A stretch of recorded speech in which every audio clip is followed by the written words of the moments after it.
When I was last in the States, the thing that I really enjoyed with the food was the Mexican food, or Tex Mex mostly it was.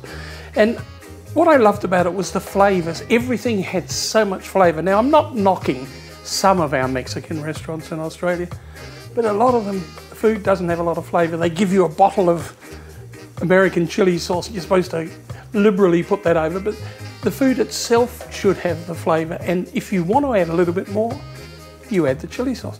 Anyway, that said, I do like the idea of it. And this tacos dish, it's sort of a build it yourself, and you know, you can make it exactly how you like it, and I'll give you lots of different complementary condiments. We've got some ocean trout here as opposed to salmon. Now, ocean trout I find more delicate and has more flavour, but that's up to you. Salmon would be fine. And I'm just going to make a spice mix. There's half a teaspoon of sea salt, about a teaspoon of turmeric, a teaspoon of smoked paprika, half a teaspoon of coriander, half a teaspoon of cumin, and about 1 or 2 chilies. Now, if you don't want it too spicy, you can take out those chilies, but there's not a lot of spice mix there. So, you know, you're not ending up with 3 tons of it. So it's not gonna take over, is it? And to that, we're then going to add a little bit of veggie oil. You can leave the veggie oil out if you like, but I like it because to me, it makes it stick. And we'll put some in the pan too.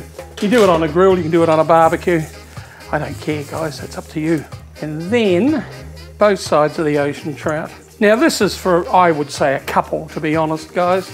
And do keep the ocean trout a bit undercooked. I want it sort of opaque in the center because we are making tacos and you don't overcook stuff. Well, you're not supposed to overcook stuff, says he.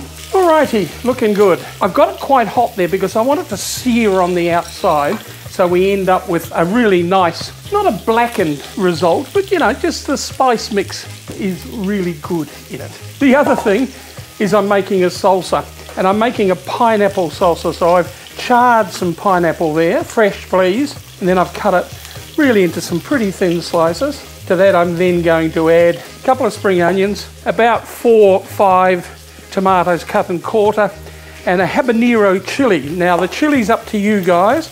It really is how much you put in it. I put quite a bit because I don't find the habanero terribly spicy, but as I said, it is up to you. And we'll just have a look here. As I said, I don't want to cook it too much. Actually, somebody told me that on My Kitchen Rules, they said you can't have pineapple on a savoury course. Well, they've obviously never been to the States, have they? Because they often use pineapple, and I love it when it's charred in a salsa like this. I think it's a wonderful combination. But anyway, right, a little bit of honey, smallest amount, don't put too much. Some salt, some pepper, and I'll turn that fish off. And we're going to pull that fish out in a minute. Not quite yet, so I'll just finish this first. My pineapple salsa that I'm not allowed to have pineapple in. To be fair though, I wasn't there when they were talking about it. Maybe somebody made something that was absolutely diabolical with pineapple in it. I don't know. So I'll be a little fair on that one. Right, first of all, I won't take that fish out quite yet because what I'm going to do is grab a nice big plate and I'm going to put some fresh coriander sprigs on that. And on that, I will get the fish on without it breaking. Now, to go with that, first of all, our pineapple salsa. Did I try that?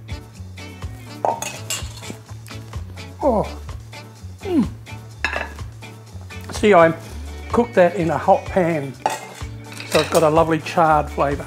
Next, I've got some onion here. Now, all I've done with the onion is I've put fresh lime juice, smoked paprika, and some coriander, and I have massaged it and then just left it for about half an hour. Now, I've got some crema, which is mayonnaise, sour cream, chili, and lime, and also some coriander, of course. You have to like coriander with this dish, guys. If you don't like coriander, you're in deep trouble.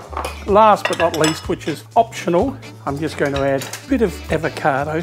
And once again, because I'm in a lime juice mood, a bit of lime. That stops it going brown. That's quite important. A little bit of chopped coriander over that. A little bit more there. All right, guys, now what do we need next?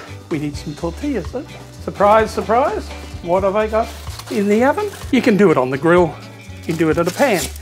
But I find if you wrap them up in foil, they come out nice and soft. Last but not least, I've only got one beer. You're going to have to share your beer, mate.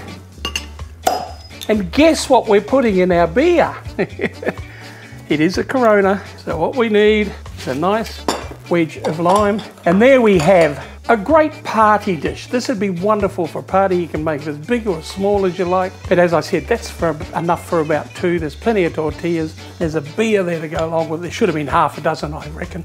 Anyway, now that's good tucker.